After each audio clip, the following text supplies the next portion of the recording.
Oi, pessoal. E a obrigação tributária? No vídeo de hoje trataremos do artigo 113 do Código Tributário Nacional, dedicado à obrigação tributária.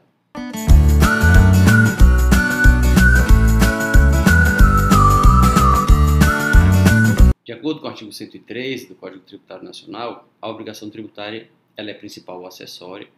A principal surge com a ocorrência do fato gerador e tem como objeto o pagamento de tributo ou penalidade. E extingue-se juntamente com o crédito dela decorrente. E aqui nós já introduzimos a ideia de obrigação e crédito, que como para o direito tributário tem um significado próprio. A obrigação acessória decorre da legislação tributária e ela, pelo simples fato da sua inobservância, converte-se em obrigação principal. Esses termos do artigo 113 do CTN devem ser entendidos com algumas retificações. Em primeiro lugar, entendamos que o direito tributário é um direito que se assemelha ao direito das obrigações, ao direito privado, ao direito civil que disciplina as obrigações privadas. Quando nós estudamos na graduação tributária, sobretudo quando chegamos nessa parte geral do Código Tributário dedicada à obrigação, e se estudam institutos como a compensação, o pagamento indevido e a restituição, a dação em pagamento, a decadência, a prescrição. Nós temos uma sensação, às vezes, de déjà vu na graduação, de já termos estudado aquilo em algum outro momento, que foi exatamente quando estudamos obrigações. Porém, com uma diferença fundamental. No direito tributário, essa obrigação é constituída com base em uma lei feita pela parte interessada, regulamentada pela parte credora interessada. Então, a lei é feita pelo credor, a lei é regulamentada pelo credor e é ela que define os termos da obrigação.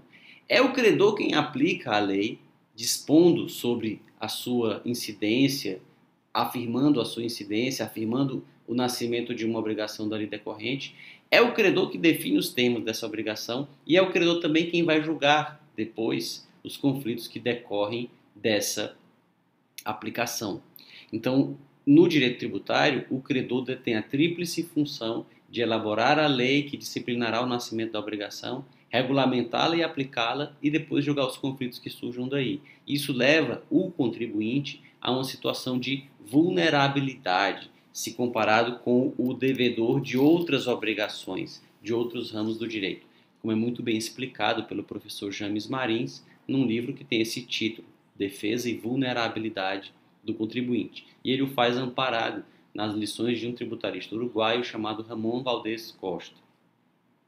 Então, existe essa diferença. A obrigação tributária é ex lege.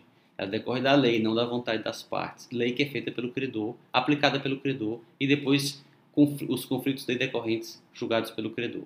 Alguém pode dizer, mas existe a separação de poderes? Sim, ela existe. E ela surgiu por força de constituições, de catálogos de direitos que vieram na Idade Moderna, entre o fim da Idade Média e o início da Idade Moderna. Várias revoluções que surgiram, que nos legaram esses institutos jurídicos, nos legaram essa tecnologia jurídica para tentar conter o poder de tributar, exatamente por conta de abusos havidos no exercício desse poder. Se voltarmos para as lições de história, nós vamos ver que todas as revoluções, com exceção da Gloriosa, que teve também motivações religiosas importantes, mas inclusive ela teve também motivações tributárias, apenas talvez não tenham sido as centrais, mas todas as revoluções, francesa, americana, as várias que nós tivemos no Brasil colônia, que prepararam a independência, que lutaram pela independência, todas elas tinham motivação tributária e foram essas revoluções que nos legaram esses institutos jurídicos, como a separação de poderes, que tentam, legalidade, retroatividade e separação de poderes, que tentam conter limites, impor limites para o credor que detém essa tríplice função. Então essa é uma diferença importante em relação ao direito privado. A obrigação aqui não decorre da vontade bilateral das partes, decorre da aplicação unilateral da lei feita pelo próprio credor que depois julga os conflitos daí decorrentes. Uma outra diferença importante. Para o direito privado, a obrigação acessória e a obrigação principal são termos que partem, é uma classificação que parte de outro critério. Uma obrigação é acessória quando ela visa garantir o cumprimento de uma obrigação principal específica, e ambas são pecuniárias. Então, por exemplo, o inquilino tem a obrigação de pagar o aluguel, Mas se ele tem um fiador, o fiador tem a obrigação de pagar o aluguel também, só que é uma obrigação acessória em relação à do inquilino. Se o inquilino não paga, o proprietário pode cobrar o aluguel do fiador. E a obrigação do fiador, portanto, nesse sentido, é acessória à obrigação do inquilino. No caso do direito tributário, não. As obrigações principais são sempre obrigações de pagar, sempre que houver um objeto que seja uma prestação pecuniária, de dar uma quantia em dinheiro, nós estaremos diante de uma obrigação principal. Sempre que o conteúdo da obrigação for uma prestação de fazer, não fazer ou tolerar, aí nós estaremos diante de uma obrigação acessória. E elas são acessórias não porque uma obrigação acessória esteja ligada ao adimplemento de uma obrigação principal específica. A acessoriedade das obrigações acessórias diz respeito às obrigações principais como um todo. As obrigações acessórias como um todo visam a permitir o controle do adimplemento das obrigações principais como um todo. É por isso que mesmo alguém isento tem algumas obrigações acessórias a cumprir, porque com elas o fisco não só pode verificar se aquela pessoa realmente é isenta, como ele pode verificar também se outras pessoas que se relacionaram com ela pagaram devidamente os seus tributos. Então as obrigações acessórias são sempre obrigações de fazer, não fazer ou tolerar, emitir uma nota fiscal, contabilizar uma operação, informar para o fisco determinada movimentação, informar para o fisco determinada compra, informar para o fisco determinado rendimento, tolerar uma fiscalização no seu estabelecimento. Então são sempre obrigações de fazer, não fazer ou tolerar. Quando alguém baixa no site da Receita Federal o aplicativo do Imposto de Renda, preenche com seus bens e rendimentos relativos ao ano base anterior e transmite pela internet, mesmo que não tenha imposto a pagar, está cumprindo uma obrigação acessória. E ela é acessória por isso, porque o fisco verificará se aquela pessoa realmente não tem imposto a pagar, se ela assim declarou. Ele verificará também se todos aqueles que se relacionaram com ele, a pessoa que comprou algum carro dele, o médico que ele consultou e pagou a consulta, o plano de saúde do filho ou da filha, a escola da filha, que ele informou na sua declaração que havia pago, todas essas pessoas terão também as suas declarações cruzadas e fiscalizadas dessa forma.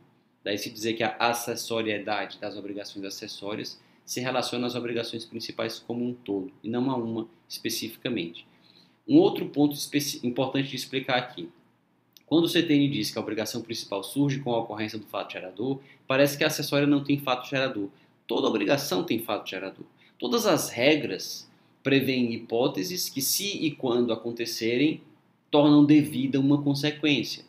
Quando essa hipótese acontece, porque um fato a materializa, a hipótese é a previsão hipotética de um fato. Quando esse fato acontece, ele é chamado fato gerador, porque a norma sobre ele incide, porque ele se encaixa na hipótese de incidência. A hipótese de incidência é a descrição legal do fato.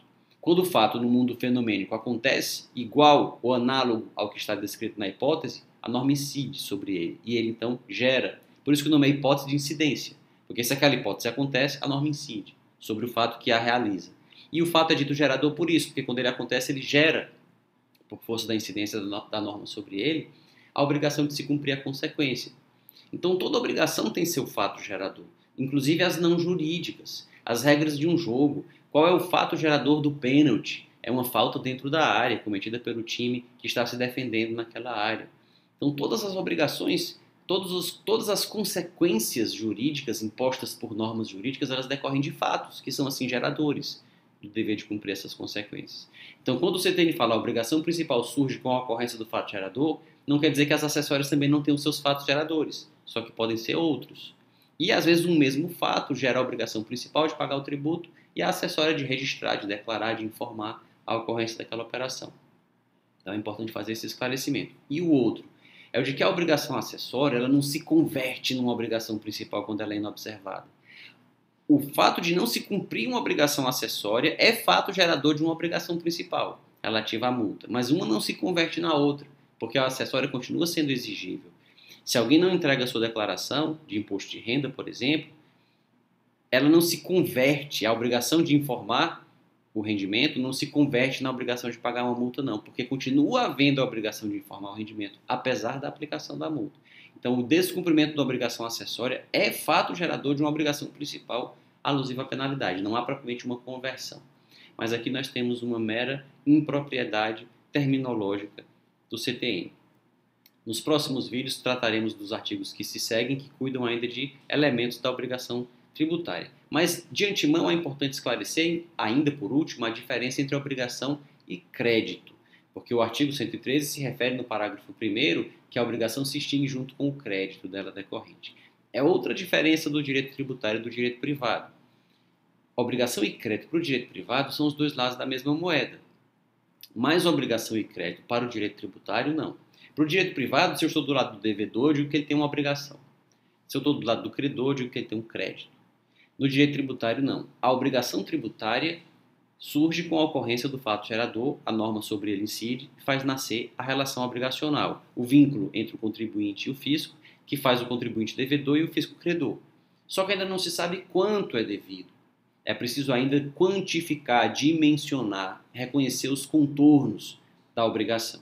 Quem faz isso é o lançamento tributário. Depois que se faz o lançamento tributário, a obrigação é tornada líquida, certa e exigível e passa a ser chamada de crédito tributário. O crédito tributário é como que uma embalagem dentro da qual se coloca a obrigação tributária que fica com seus contornos definidos. Nós voltaremos a esse assunto quando tratarmos do lançamento no artigo 142 e seguintes do Código Tributário Nacional. Se tiver interesse em acompanhar esses vídeos, se inscreva no canal, não se esqueça de curtir esse e deixa na caixa de comentários o que pensa a respeito dessas questões. Até mais!